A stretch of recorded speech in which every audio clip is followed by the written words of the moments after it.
Welcome to my channel RC education में आपका स्वागत है। मैं हूं शैलेंद्र और हमारी जो बाल विकास की सीरीज चल रही है उससे संबंधित जो हम शिक्षा शास्त्र और बाल विकास सीरीज लेके आए हैं, इसका भाग जो हमारा भाग 5 है। तो शुरुआत करते हैं। पहला क्वेश्चन है हमारा। पहला क्वेश्चन की बात करेंगे, निम्नलिखित में से अधिगम के लिए आवश्यक है। देखिए, अधिगम मीन्स होता है, हम जानते हैं अधिगम मीन्स होता क्या है, सीखना। सीखना होता है अधिगम मीन्स। अधिगम का मतलब ही होता है सीखना। यानी कि आदमी कब सीखता है, जब उसे स्वयं का अनुभव हो। जब उसे किसी चीज का अनुभव हो तभी तो कुछ सीख सकता है।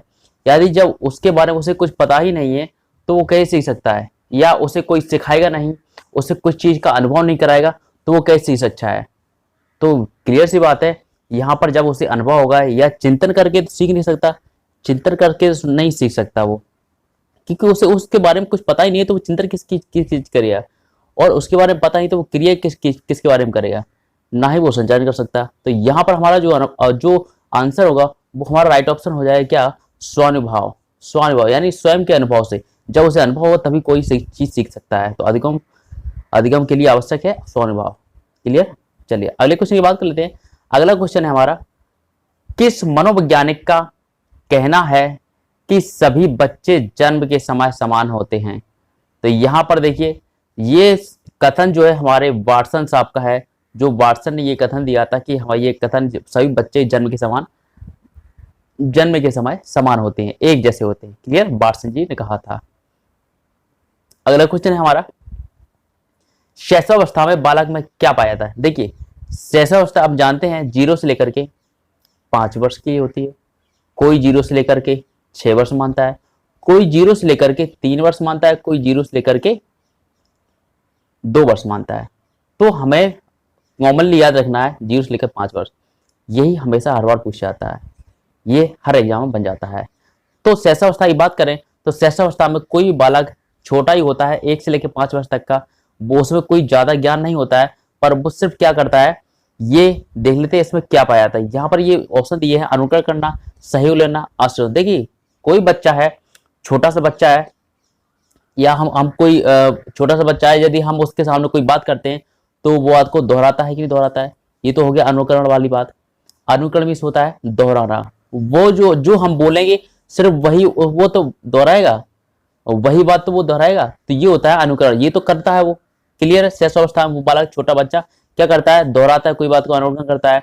सहयोग लेना यानी कि कोई भी चलने में, कोई भी कार्य करने में ये क्या करता है, सहयोग लेता है। कोई कार्य हो वो क्या करता है, उस सहायता के साथ करता है।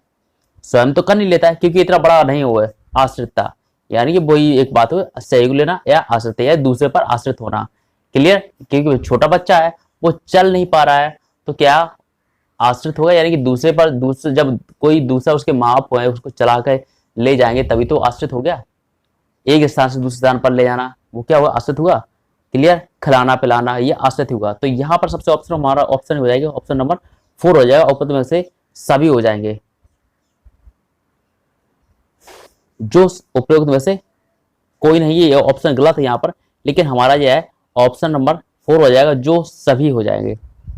सभी शैशवावस्था में क्या पाया जाता है, अनुकरण करना, सहयोग लेना और आश्रितता। ये तीनों क्या है, तीनों कंडीशन उसमें पाई जाती हैं। तो ऑप्शन नंबर हमारा 4 हो जाएगा। यहाँ पर ऑप्शन थोड़ा गलत छप गया है, यहाँ पर नहीं की जगह नहीं नहीं है, यहाँ पर उपरोक्त सभी होगा। यहाँ पर उपरोक्त सभी, सभी। क्लियर। चलिए अगला क्वेश्चन है हमारा, निम्न में से वातावरण के अंतर्गत आते हैं। देखिए, वातावरण हम जानते हैं कि हमारा जो वायुमंडल, तो हम जानते हैं वायुमंडल आता क्या है। ये बेसिकली बात है कि हवा भी आती है, प्रकाश भी, जल भी, ये सभी पॉइंट आते हैं। तो हम कह सकते हैं इसमें कोई ज्यादा सोचने वाली बात नहीं है। ये हमारा ऑप्शन हो जाएगा, ऑप्शन नंबर 4, वातावरण में सभी आते हैं। चलिए क्वेश्चन नंबर 5 की देखें। क्वेश्चन नंबर 5 क्या कह रहा है कि निम्नलिखित में से मानव विकास किन 2 कारकों पर निर्भर रहता है। देखिए, मानव विकास की बात करें तो यह किन 2 कारकों पे, यहाँ पर कारक की बात करें तो यहाँ पर हम कह सकते हैं कि हमारा जो आंसर हो जाएगा ऑप्शन नंबर सी की तरह जा रहा है। जो तीसरा नंबर है हमारा, जैविक व सामाजिक। यानी जैविक से हमारे जो जैविक तो है ही, और समाज से ही, ये दोनों से ही, दोनों कारक ऐसे हैं जिनसे हमारा जो मानव का विकास सबसे अधिक होता है। क्लियर है। चलिए आर्थिक ये तो ठीक है, इतना इम्पोर्टेंट नहीं माना है। ये आर्थिक सामाजिक राजनीतिक ये इम्पोर्टेंट, ये क्या एक भाग है ये। यहाँ पर कारक के पूछा है तो विकास के लिए कौन सी उत्तरदायी होती है? जब विकास यानी कि सामाजिक विकास होता है, जैविक विकास होता है, सामाजिक विकास समाज में रहता है तब वो सीखता है। क्लियर? तो यहाँ पर हम कह सकते हैं जैविक और सामाजिक विकास दोनों महत्वपूर्ण होते हैं। क्लियर? ऑप्शन नंबर 3 हो जाएगा। अगला क्वेश्चन है वंशानुक्रम की धारणा होती है। पढ़ा पहले तो इसमें कुछ क्वेश्चन आपको बता देते हैं कि वंशागति का नियम किसने दिया था, ये आनुवंशिकता का नियम किसने दिया था? तो ये सब हमारे देते कौन से? ये है हमारे हैं मेंडल साहब ने, जिन्होंने क्या किया था मटर पर प्रयोग किया था, मटर के पौधे पर। तो यहां पर वंश वाली बात आ जाए तो हम मेंडल लगा देंगे, वंश के आनुवंशिकता वाली बात आ जाए तो मेंडल लगा देंगे। क्लियर? तो यहां पर यदि अब देखिए यहां पर मूर्त तो है नहीं, कोई सामान्य में नहीं है। अमूर्त की बात करें तो अमूर्त यानी वंशों का एक आप सोच सकते हैं कि ये इस तरह से हो सकता है। अमूर्त यानी कि अमूर्त वो चीज होती है जो दिखाई नहीं देती, जिससे स्पर्श नहीं किया जा सकता, सिर्फ सोच सकते हैं। मूर्त वो होता है जिसकी कोई मूर्ति हो। सीधा याद रखिए, इसे सीधा कॉन्सेप्ट बना के याद किया करें आप। मूर्त वाले की ऐसी चीजें जो हम देख सकते हैं, स्पर्श कर सकते हैं, वो होती है मूर्त चीजें। क्लियर? अमूर्त वो होती है जिन्हें हम सिर्फ कल्पना कर सकते हैं, उसके बारे में सोच सकते हैं, वो होती है अमूर्त। क्लियर? अमूर्त यानी कि अपने मन में ही एक छवि बना लेते हैं मूर्ति की तरह, वो होती कल्पना, वो ही होता अमूर्त। तो वंशानुक्रम यानी कि हम कह सकते हैं कि वंशानुक्रम की जो धारणा होती है वो हमारी अमूर्त होती है। क्लियर? चलिए ऑप्शन नंबर क्वेश्चन नंबर 7 की तरफ चलते हैं। एक पौधे का वंशक्रम उसके बीज में निहित है और उसके पोषण का दायित्व उसके वातावरण पर है, यह किसका कथन है? यहां पर देखिए कथन वाली बात करें, यहां पर यदि कथन वाली बात करें तो कथन वाली सीधा आपको ये देखना पड़ेगा। एक पौधे का वंशक्रम बीज से होता है। ये हम कह सकते हैं कि बीज से ही तो पौधा बनता है, तो उसका वंशज क्या हुआ? बीज हुआ कि नहीं हुआ? क्लियर है? तो और उसके पोषण का दायित्व तो उसके वातावरण। ठीक है, हम कह सकते हैं कि जो बीज से एक पौधा बनता है और पौधे का जो पोषण होता है यानी कि उसे जो खाना पीना मिलता है, वो रहन सहन होता है, ये कहां से प्राप्त होता है? हम लोग देते रहेंगे, ये होता है वातावरण से। क्लियर? वातावरण से होता है। तो हम कह सकते हैं ये कथन किसने दिया? ये कथन हमारे दिए कैमरॉन साहब ने। याद रखिए कैमरॉन, बहुत इंपॉर्टेंट फैक्ट है ये, बहुत इंपॉर्टेंट। इस पर स्टार लगा लीजिए, ये बहुत ही इंपॉर्टेंट क्या है? पॉइंट है। क्लियर? चलिए अगले क्वेश्चन की बात कर ले। निम्नलिखित में से नवीन ज्ञान की प्राप्ति किससे होती है? देखिए नवीन ज्ञान की प्राप्ति के लिए आपको एक बात बता दें, नवीन ज्ञान यानी कि जब आपके पास कोई अनुभव हो, कोई चीज आप सीख चुके हैं उसे, तो आप उस चीज को नई चीज सीखने में प्रयोग करने में वो सहायक होगा, तभी तो आप नई चीज सीख सकते हैं। नवीन ज्ञान की प्राप्ति किस लिए की जाती है? इसीलिए की जाती है। कोई नवीन ज्ञान की प्राप्ति किससे होती है? यहां पर ये क्वेश्चन बनता है। तो यहां पर हम कह सकते हैं कि अनुभव द्वारा नवीन अर्थ ढूंढने के अर्थ, यानी आपको किसी चीज का अनुभव नहीं है तो आप नई चीज कैसे खोज सकते हैं, कैसे उस चीज का सृजन कर सकते हैं? तो हमारा ऑप्शन नंबर क्या हो जाएगा? ऑप्शन नंबर तीसरा हो जाएगा, जो अनुभव द्वारा नवीन ज्ञान ढूंढते। कि रटने से कोई ज्ञान की प्राप्ति नहीं होती ना, ज्ञान स्थानांतरण के द्वारा ये भी हो सकता है, लेकिन इससे बेस्ट अनुभव हमें क्या है? अनुभव। ये वाला ऑप्शन नंबर 30 हो जाएगा। क्लियर? चलिए जो ऑप्शन होता है बेस्ट होता है वही हम देखते हैं। अब यहां पर देखिए ये क्वेश्चन कई बार एग्जाम बना हुआ है, प्रतिभावान, प्रतिभाशाली, इस तरह से भी कई बार पूछे जाता है। तो यहाँ पर प्रतिभावान की वाली बात आ गई। प्रतिभावान बालक, बुद्धि लब्धि कितनी होती है इसकी? तो 140 हमारा इसका आंसर हो जाएगा, 140 बुद्धि लब्धि हो जाएगी। चलिए अगले टॉपिक में हम जो आपके लिए बुद्धि लब्धि का जो सूत्र होता है उससे संबंधित क्वेश्चन भी लेके आएंगे, उसमें इंक्लूड करेंगे आप, तो अगला वीडियो जरूर दिखेगा। चलिए अगले क्वेश्चन की बात करें कि क्या कारण है कि 6 या 8 वर्ष का बालक दूसरों के विचारों को स्वीकार करने के योग्य नहीं होता है? देखिए यहां पर बात करें 6 और 8 वर्ष, यानी कि 6 वर्ष का हो या 8 वर्ष का हो, शैशवावस्था के ऊपर की बात कर रहा है। शैशवावस्था हमारी कहां से कहां तक चलती है? हम जानते हैं 0 से लेकर 5 तक चलती है, उससे ऊपर क्या चलती है बाल्यावस्था। उनके मन में क्या है, बहुत से सवाल चलते रहते हैं, कुछ ना कुछ वो पूछते ही रहते हैं किसी लोगों से। तो यहाँ पर दूसरों की बातों को ज्यादा स्वीकार, दूसरों के विचारों को स्वीकार करने के योग्य नहीं होता है। तो यहाँ पर हम कह सकते हैं कि ये वह बुद्धिमान तो होता नहीं है ये, और ये बहुत छोटा भी नहीं होता है। कह सकते हैं छोटा कौन सा होता है, शैशवावस्था। तो ये क्या है, ये तो बचपन अवस्था है, बाल्यावस्था है। तो ये क्या है, कल्पना भी करते रहते हैं, लेकिन यहाँ पर स्वीकार न करने वाली होती है। यहाँ पर ये क्या करते हैं, स्वयं पर केंद्रित होते हैं। कोई काम ये स्वयं करने की सोचते हैं कि मैं ये काम कर सकता हूं। ऐसे कि कोई बालक है तो ये हमेशा ये सोचता है कि मैं इस काम को कर सकता हूं। कौन से सोच सकते हैं, ये सोचते हैं बाल्यावस्था वाले बच्चे, जो 6 से लेकर के 11 वर्ष के होते हैं। क्लियर। तो यहां हम कह सकते हैं कि ये जो क्या होते हैं, अहम केंद्रित होते हैं, ये स्वयं पर केंद्रित होते हैं ये। क्लियर। ऑप्शन नंबर सेकंड हो जाएगा इस क्वेश्चन का राइट आंसर। अगले क्वेश्चन की बात कर लेते हैं। निम्नलिखित में से कौन सी अधिगम की एक प्रविधि है। अधिगम, यहां पर फिर से अधिगम वाली बात आई, यानी कि सीखने वाली बात आ गई। तो यहां पर हम कह सकते हैं कि यहां पर ऑप्शन नंबर हमारा हो जाएगा जो अनुभव द्वारा, अभी हमने जस्ट क्वेश्चन पिछले किया था, यहां पर अनुभव द्वारा अर्थ निर्माण करने में। क्लियर। ऑप्शन नंबर 3 हो जाएगा इस क्वेश्चन का राइट आंसर। अगले क्वेश्चन की बात कर लेते हैं। अगला क्वेश्चन है हमारा कि निम्नलिखित में से शिक्षा किसके अंतर्गत मनोविज्ञान है। निम्नलिखित शिक्षा किसके अंतर्गत मनोविज्ञान है। तो यहां पर हमारा जो ऑप्शन है, हम जानते हैं हमारा शिक्षा मनोविज्ञान में किसका अध्ययन किया जाता है, व्यवहार का अध्ययन। तो यहां पर हमारा जो ऑप्शन हो जाएगा व्यवहारिक विज्ञान। बहुत पहले क्या किया था, पहले मनोविज्ञान शाला ने क्या किया कि आत्मा का विज्ञान ही मान लिया उन्होंने, और मन का विज्ञान ही मान लिया, लेकिन ये सब हटा दिए। उन्होंने क्या माना, उन्होंने अंत में डिसाइड किया व्यवहार का विज्ञान माना। तो ऑप्शन नंबर सेकंड हो जाएगा, मनोविज्ञान शाला के अंदर किसका अध्ययन किया जाता है, व्यवहारिक का। क्लियर। चलिए क्वेश्चन नंबर 13 है, विकास के संदर्भ में मैकडूगल। देखिए मैकडूगल साहब की यदि बात आ जाए तो आपके मन में हमेशा ये चलना चाहिए कि कौन सी बात चलनी चाहिए, कि मैकडूगल के हिसाब से आपके मन में ये चला है कि मूल प्रवृत्तियां आपके मुंह पे रखा होना चाहिए। मैकडूगल साहब का नाम आया तो अब मूल प्रवृत्तियां हमेशा याद रखिएगा। ये क्वेश्चन बहुत ही इंपॉर्टेंट है, एग्जाम में कई बार बन चुका है, इसको आप देख लीजिए, कई बार देखेंगे आप। कोई भी क्वेश्चन पेपर उठा के देखिए पिछले वर्ष का, उसमें भी देखिए मैकडूगल साहब का बहुत ही एग्जाम में बना हुआ है। मैकडूगल मूल प्रवृत्तियां याद रखिएगा।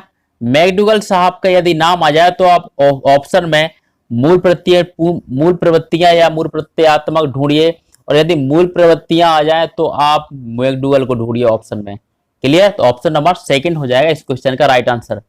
अगले क्वेश्चन की बात कर लेते हैं। किस मत के अनुयायियों का कथन है कि विकास की क्रिया का आरंभ सिर से होता है, या कहें बच्चे का विकास सिर से पैर की ओर होता है। इस तरह से भी क्वेश्चन आता है, सेम एक ही क्वेश्चन, एक ही बात है। यहां पर बात कर रहा है कि सिर से होता है, आगे और भी बन सकता है, लेकिन इन्होंने इतना ही दे दिया। तो हम कह सकते हैं ये हमारे परिवार से, ये एग्जाम में कई बार आई है, ये बहुत ही इंपॉर्टेंट, ये भी बहुत, ये देखिए जो क्वेश्चन आए हैं सारे इंक्लूड किए गए हैं हमारे वीडियो। आपने यदि नहीं देखे हैं और वीडियो हमारे पास डले हुए हैं, उसमें प्लेलिस्ट में जाइए, आपको सारे वीडियो मिल जाएंगे। तो ऑप्शन नंबर हमारा क्या हो जाएगा, ऑप्शन हमारा क्लार्क व बीच हो जाएगा ऑप्शन का। ये ऑप्शन हो जाएगा क्वेश्चन नंबर 14 का राइट आंसर। अगले क्वेश्चन की बात कर लेते हैं। अगला क्वेश्चन हमारा क्या कह रहा है कि बालक के निजी व्यवहार का अंकन करने में कौन सी विधि सहायक है। देखिए किसी बालक का व्यवहार को परखने की बात हो रही है, उसे अंकों से नापने की बात हो रही है। अंकन यानी उसे परखना, जांचना। क्लियर। उसके बालक का निजी व्यवहार, उसका व्यक्तित्व कैसा है, उसका व्यवहार कैसा है। तो यहां पर हम कह सकते हैं उसे कैसे नाप सकते हैं। देखिए उसके मन को कैसे पढ़ेंगे आप, कैसे पढ़ेंगे। देखिए यदि आप सीधे उसके बारे में ही जो वो चाहता है, यदि वैसा आप उसकी तरह करते चले जाएंगे तो उसके बारे में आपको कभी भी कोई जानकारी नहीं मिलेगी। जानकारी कब मिलेगी, जब वो कोई काम कर रहा हो जब वो काम कोई कर रहा हो तो आप उसके काम पर कुछ ऐसी अड़चने लगाइए या उस पर ऐसा काम करिए ताकि वो उस पर प्रतिक्रिया करे। प्रतिक्रिया मतलब या उसका विरोध करे या उसका सहयोग करे। तो इसी तरह से आप जान सकते हैं कि उसके मन में क्या चल रहा है, यानी नियंत्रित निरीक्षण विधि, यानी कि आप उसमें उसकी कुछ इच्छाओं पर नियंत्रित करिएगा, तभी तो आप उसका निरीक्षण कर सकते हैं।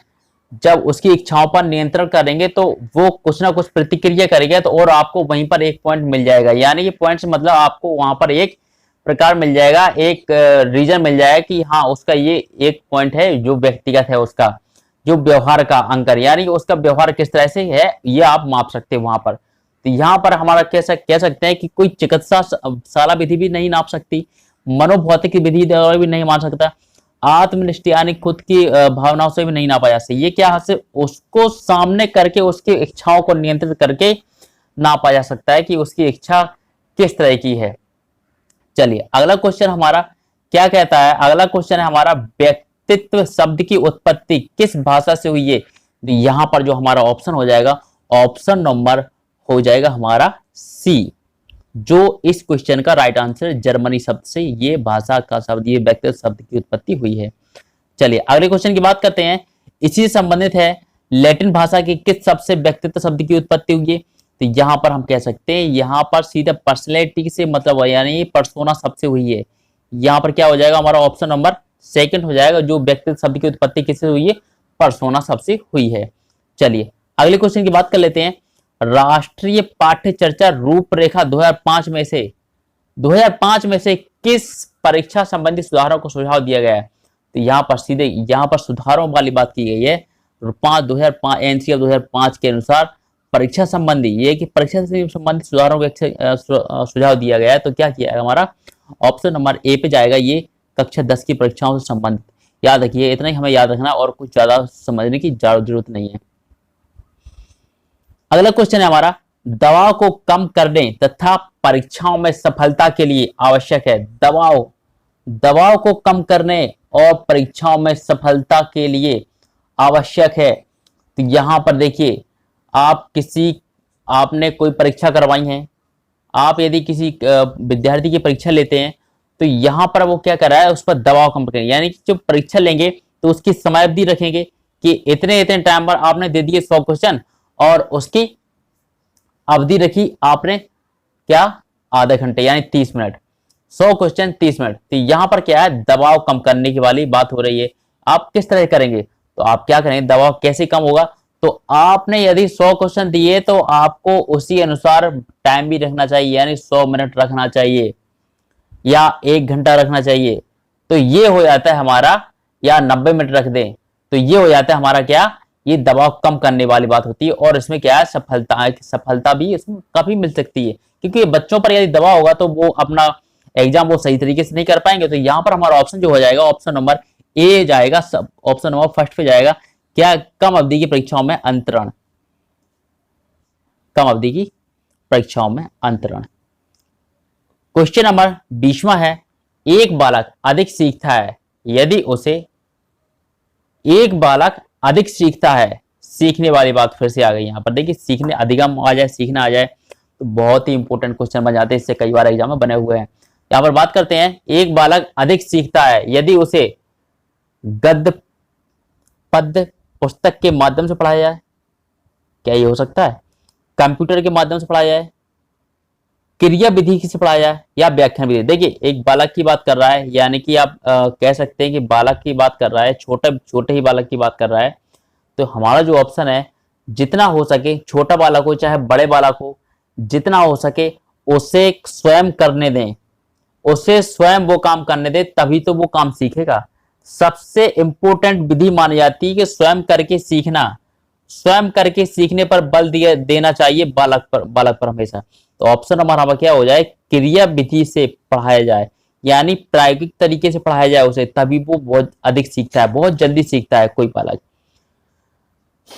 अब क्वेश्चन यहां पर एक और बन जाता है कि एक कक्षा में एक बालक सीखता है और दूसरा नहीं सीखता है, या आ जाए कि 2 सीखते हैं 1 नहीं सीखता है।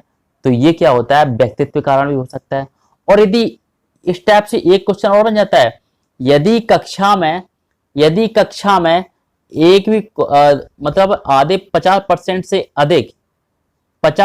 से अधिक नहीं सीख रहे हैं बच्चे और कुछ ही बच्चे सीख रहे हैं, तो आप वहां पर क्या करेंगे, ऑप्शन आया तो आप ऑप्शन में ये लगाएं कि आप टीचर को क्या करना चाहिए, शिक्षण विधि यानी पढ़ाने का तरीका बदल लेना चाहिए। ये क्वेश्चन बहुत ही इंपॉर्टेंट बनता है, ये क्लियर है, चलिए याद रखिएगा।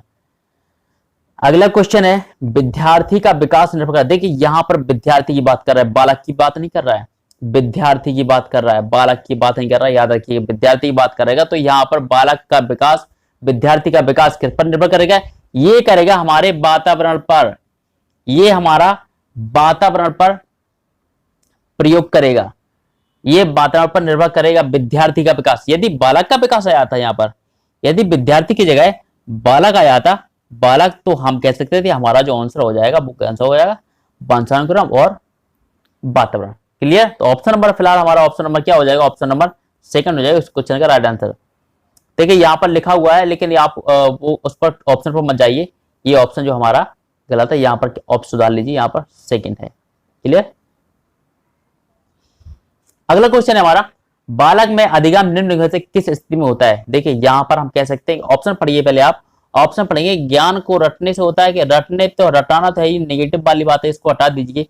पाठ्य पुस्तक पढ़ने, यहां पर भी ये भी हटा दीजिए, पढ़ने से कोई ज्यादा मतलब ज्ञान तो होता है इतना, बालक के अधिगम, बालक के सीखना, बालक क्या पढ़ के ज्ञान ले सकता है, नहीं हो सकता ना, तो ये नेगेटिव वाली बात हो गई ना।